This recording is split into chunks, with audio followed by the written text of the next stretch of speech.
Welcome to BP concept academy. आज की video में जितने इम्पोर्टेंट क्वेश्चन बन सकते हैं वो डिस्कस करेंगे और हर क्वेश्चन से रिलेटेड इम्पोर्टेंट फैक्ट भी मैं आपको बताऊंगा। तो आप पूरा वीडियो बहुत ध्यान से देखिए। आज की वीडियो की पीडीएफ फाइल इस वीडियो के डिस्क्रिप्शन से डाउनलोड कर सकते हैं। जैसे हमारा टॉपिक चल रहा है संसद 3, उसमें मैंने टॉपिक में आपको क्वेश्चन करा दिए 80, और जो क्वेश्चन 80 मैंने आपको कराए वो एग्ज़ाम में आए हुए क्वेश्चन कराए हैं। तो आप अब 81 से क्वेश्चन देखिए और आपको निश्चित ही समझ में आएगा। देखिए, बजट पर संसद के नियंत्रण के विषय में निम्नलिखित में से कौन सी बात नहीं है? क्या है? बजट में संसद के नियंत्रण के विषय में निम्नलिखित में से कौन सी बात नहीं है? ऑप्शन क्या है? बजट के निर्माण में संसद का कोई हाथ नहीं होता। ऑप्शन और क्या है? संसद को समेकित निधि पर प्रभारित व्यय को बढ़ाने की शक्ति प्राप्त है। नेक्स्ट ऑप्शन है संसद को राष्ट्रपति की सिफारिश के बिना कोई कर आरोपित करने की शक्ति प्राप्त नहीं है। नेक्स्ट, संसद को राष्ट्रपति की सिफारिश के बिना किसी कर में वृद्धि करने की शक्ति प्राप्त नहीं है। ये आपको समझ में आया क्वेश्चन? तो ये जो क्वेश्चन है अच्छा क्वेश्चन है। 80 नंबर क्वेश्चन जो है, 81 क्वेश्चन नंबर अच्छा क्वेश्चन है। आप देखिए इस क्वेश्चन का ऑप्शन आंसर क्या है? इस क्वेश्चन का आंसर है बी। संसद को समेकित निधि पर प्रभारित व्यय को बढ़ाने की शक्ति प्राप्त है। ये जो क्वेश्चन है 2009 में क्वेश्चन आया हुआ है। वेरी वेरी इंपॉर्टेंट क्वेश्चन है। और इस क्वेश्चन से पॉइंट भी आप समझिए और निश्चित ही आपको समझ में आएंगे। देखिए, समेकित निधि संचित निधि पर प्रभारित व्यय आर्टिकल 113 फर्स्ट संसद में मतदान के लिए प्रस्तुत नहीं किया जा सकते हैं, केवल उन पर चर्चा की जा सकती है। अतः प्रभारित व्ययों में कोई परिवर्तन करने का अधिकार संसद को नहीं है। ये आपको समझ में आया? नेक्स्ट क्वेश्चन देखिए। अब आप, निम्नलिखित में से कौन सी विधियां भारत के लोक वित्त पर संसदीय नियंत्रण रखने के काम आती हैं? अच्छा क्वेश्चन है। 82 नंबर जो क्वेश्चन है अच्छा क्वेश्चन है। क्या दिया? संसद के सम्मुख वार्षिक वित्तीय विवरण का प्रस्तुत किया जाना। नेक्स्ट, विनियोजन विधेयक के पारित होने के बाद भी भारत की संचित निधि से मुद्रा निकाल पाना। नेक्स्ट, अनुपूरक अनुदानों तथा लेखानुदान का प्रावधान। नेक्स्ट, संसदीय बजट कार्यालय द्वारा समष्टिगत आर्थिक पूर्वानुमोदन तथा व्यय हेतु सरकार के कार्यक्रम का एक नियतकालिक अथवा कम से कम मध्यवर्षीय पुनर्वालोकन। नेक्स्ट, संसद में वित्त विधेयक का प्रस्तुत किया जाना। ये आपको समझ में आया? इस क्वेश्चन का आंसर क्या है? ए। क्या है? 1 2 3 5। तो ऑप्शन नंबर कौन सा गलत है? 4। ये और 5 सही है। संसद के, दोबारा समझिए, संसद के सम्मुख वार्षिक वित्तीय विवरण का प्रस्तुत किया जाना। नेक्स्ट, विनियोजन विधेयक के पारित होने के बाद ही भारत की संचित निधि से मुद्रा निकाल पाना। अनुपूरक अनुदानों तथा लेखानुदान का प्रावधान। नेक्स्ट, संसद में वित्त विधेयक का प्रस्तुत किया जाना। ये आपको समझ में आया? ये जो क्वेश्चन है 82 नंबर क्वेश्चन 2012 में क्वेश्चन आया हुआ है। वेरी वेरी इंपॉर्टेंट क्वेश्चन है। अब आप नेक्स्ट क्वेश्चन देखिए और उस क्वेश्चन से रिलेटेड पॉइंट भी देखिए और आपको निश्चित ही समझ में आएंगे। देखिए क्या है, क्या बन सकते पॉइंट। भारत के लोक वित्त पर संसद के नियंत्रण के लिए संसद के समक्ष वार्षिक वित्तीय विवरण प्रस्तुत किया जाता है। नेक्स्ट, भारत की संचित निधि से मुद्रा निकालने के लिए विनियोजन विधेयक पारित करना पड़ता है। अनुपूरक अनुदानों और लेखानुदान तथा संसद में वित्त विधेयक प्रस्तुत करने की लोक वित्त पर संसदीय नियंत्रण स्थापित किया जाता है। ये आपको समझ में आया। नेक्स्ट क्वेश्चन देखिए। नेक्स्ट क्वेश्चन है, निम्नलिखित में से कौन एक संघीय बजट की तैयारी और उसे संसद में पेश करने के लिए उत्तरदायी है। ये आपको समझ में आया। ये जो क्वेश्चन है 2010 में क्वेश्चन आया हुआ है, वेरी वेरी इंपॉर्टेंट क्वेश्चन है। ऑप्शन क्या है? राजस्व विभाग, आर्थिक कार्य विभाग, वित्तीय सेवाएं विभाग और व्यय विभाग।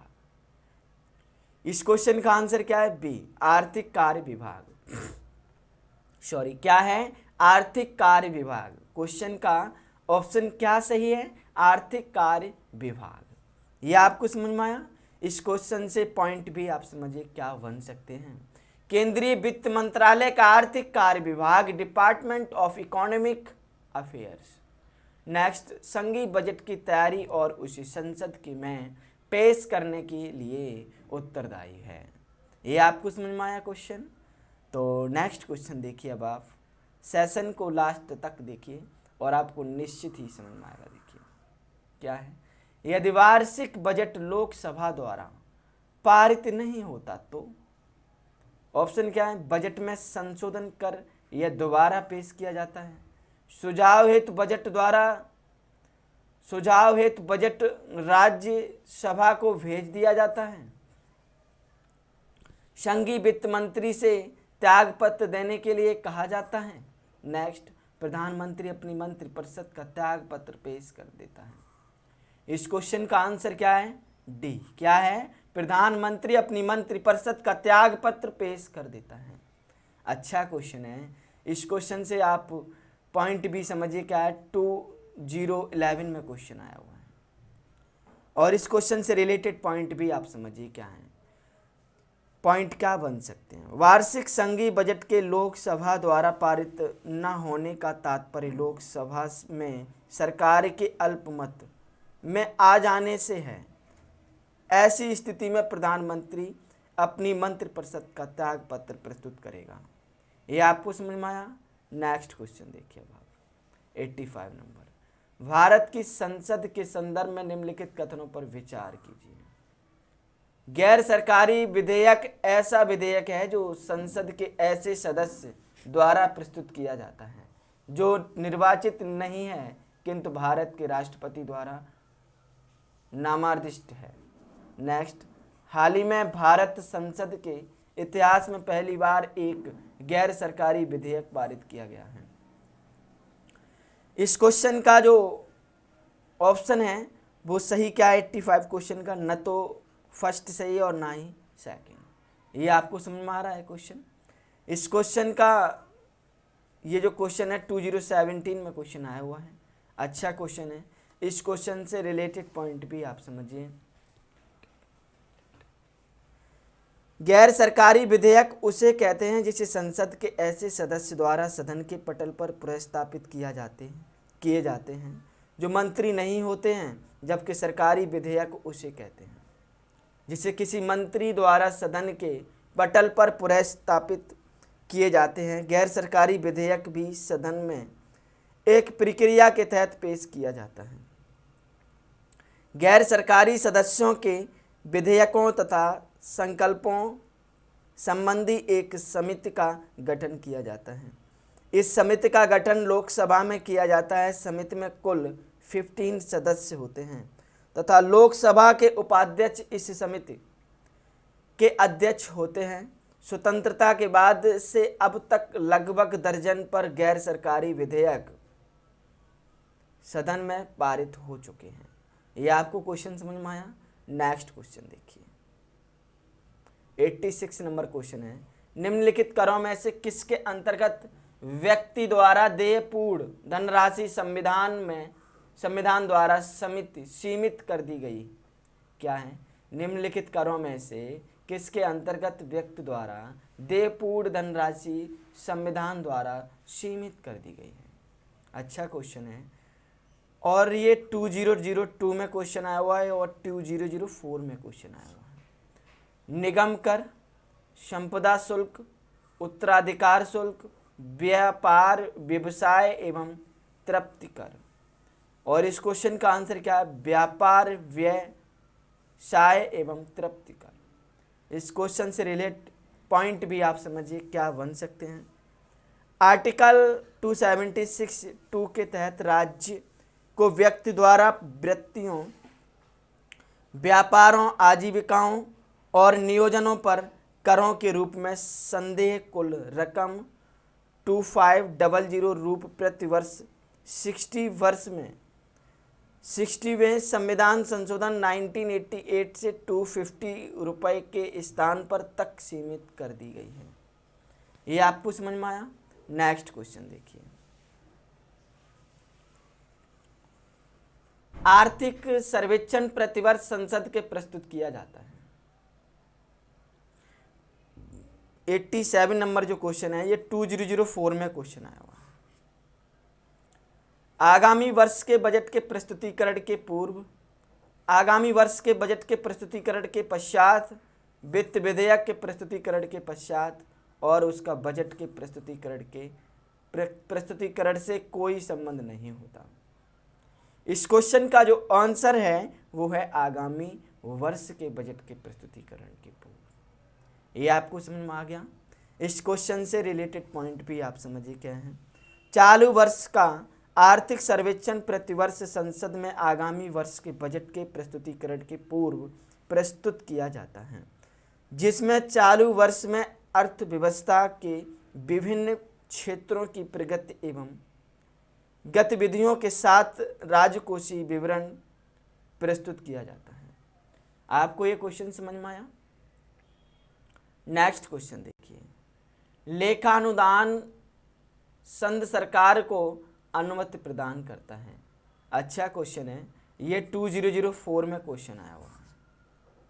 सार्वजनिक ऋण लेने के लिए, भारतीय रिजर्व बैंक से धन उधार लेने के लिए, राज्यों को अनुदान प्रदान करने के लिए, निश्चित अवधि के लिए भारतीय संचित निधि से धन निकालने के लिए। इस क्वेश्चन का आंसर क्या है? डी, निश्चित अवधि के लिए भारतीय संचित निधि से धन निकालने के लिए। ये आपको समझ में आ गया होगा। इस क्वेश्चन से पॉइंट भी आप समझिए क्या बन सकते हैं।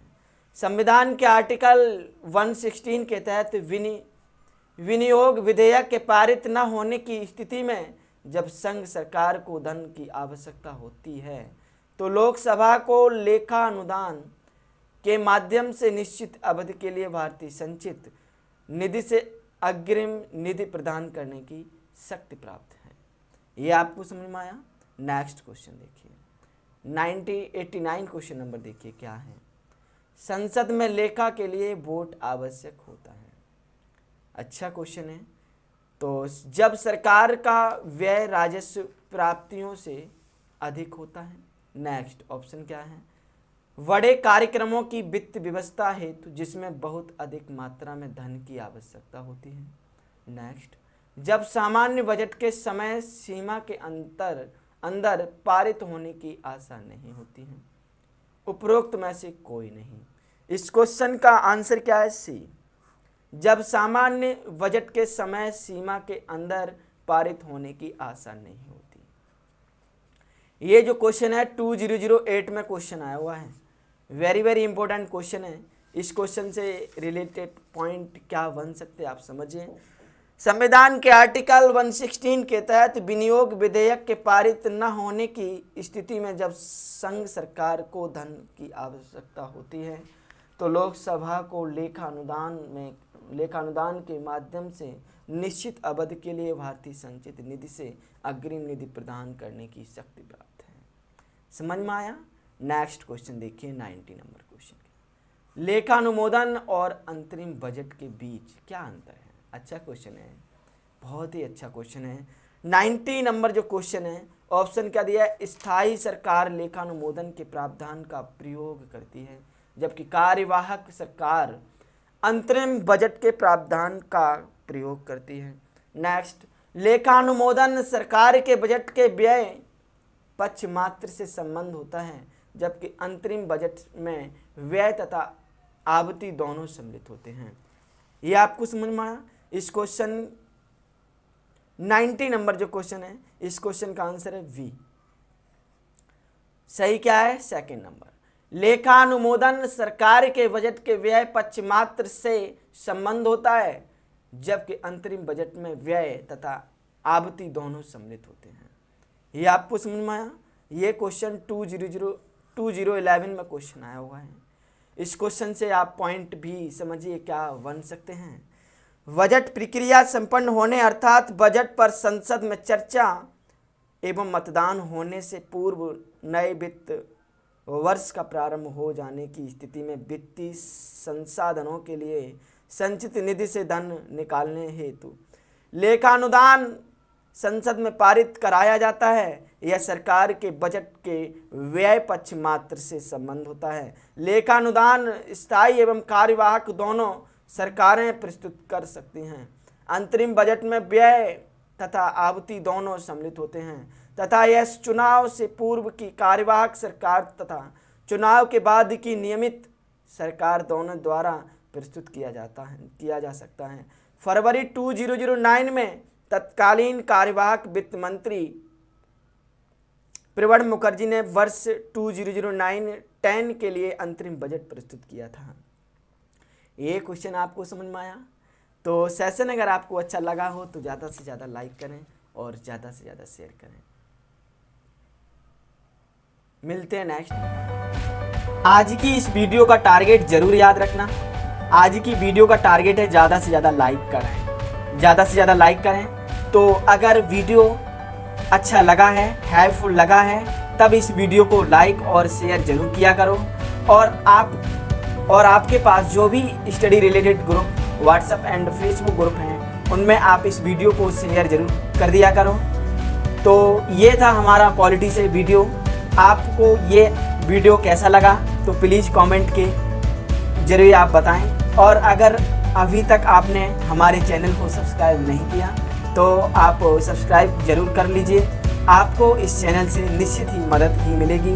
जब भी आप सब्सक्राइबर करेंगे तो एक बराबर में एक बेल आइकन पर जरूर क्लिक कर लें, जिससे आपको डेली मॉर्निंग में पॉलिटी से वीडियो मिलती रहे।